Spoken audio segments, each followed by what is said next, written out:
In this video, we'll learn about the Vegan Warrior Workout Plan. Getting and becoming active can be difficult for many people no matter the diet they take on. A lack of motivation, morbid obesity, time restraints, and other issues make it very easy for people to either not have the time or not find the energy to become motivated to move. Each person has a unique case, and there's no single solution that fits everyone. However, if you have chosen to adopt a vegan diet, then you have already taken one step in the right direction for the health of your body for the long term. This means the next major step is going to be figuring out what sort of workout plan you want to utilize. A very common way for beginners to start exercising is to take an easy start. This usually means going outside and walking for short 10-minute bursts, or taking the plunge to get that gym membership and going and walking on a treadmill for 15 minutes. For people who want to do some sort of muscle training, you can do particular exercises within the comfort of your own home. Another important facet is to keep motivated during your exercising. The most popular way to keep motivated is via music. But you can also utilize television in order to help you develop the habit of regular exercise. The whole point of beginning an exercise journey on a vegan diet is making sure to ingrain the habit. In order to complete your path in the journey towards better health, you have to choose some sort of workout plan. This will be a plan that you follow week by week that can be easily tailored upwards as your body becomes more efficient in utilizing its energy and becomes generally stronger. Even though you're eating a vegan lifestyle, all of your muscle groups in some way need to be exercised. This includes your abdomen, your thighs, and all the muscles in your back and arms. Simply doing nothing but cardio is not going to make you stronger, and it's not an efficient use of the calories you are giving your body.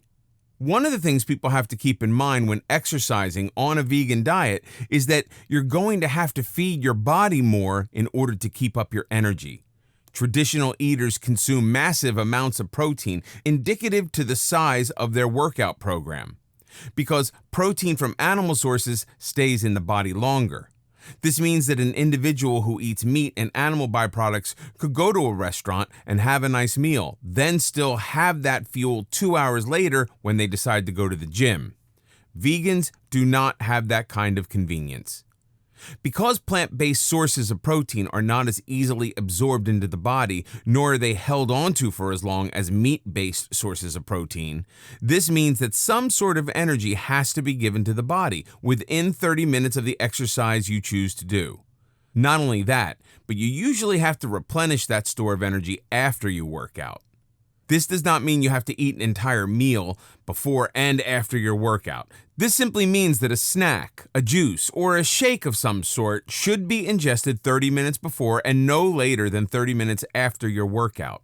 Cardio is an imperative part of a workout regimen for a vegan because it will help to keep your blood sugar levels at bay with the amount of carbohydrates you take in on this type of diet.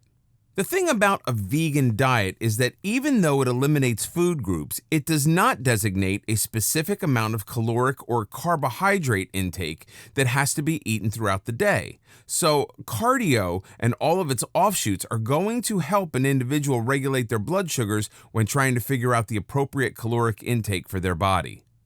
Things like 15-minute walks outside, 15-minute walks on the treadmill, 30 minutes of swimming, cycling classes, and even yoga tapes you can do in the comfort of your own home all count as legitimate sources of cardio you should be implementing at least 3 times a week. Strength training for your muscles and your bones also need to be incorporated into your workout, and it should be anywhere between 30 and 45 minutes each time you go to do it. The reason you don't want to go over 45 minutes is because it can be over-exhausting to the muscle groups you're working, and it can cause damage that will keep you from exercising. You do not want to hit all of the muscle groups more than twice a week because this will also ensure that you keep an even muscle development over all the muscles of your body without overworking and hurting yourself. For those of you who are just beginning their strength training, you can do simple weightlifting in the comfort of your own home.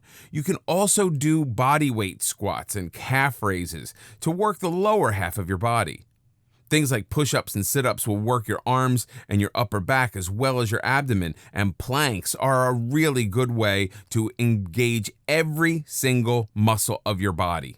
And they can all be done in the comfort of your own home.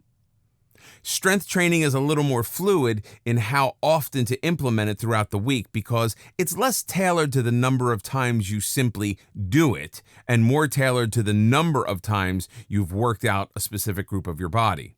Remember, during the week for strength training, you have to make sure you work every muscle of your body twice. Whether you situate it so you are strength training every day or whether you situate it so you are strength training 3 times a week, it doesn't matter. What matters is the length of time you strength train and the duration you touch on those major muscle groups every week. There are other ways you can incorporate working out into your lifestyle that are less traditional and more convenient to familial lifestyles. Sports, climbing a tree with your kids or your family, gymnastics, and resistance bands are all wonderful ways to enhance your workout plan without stepping into a gym.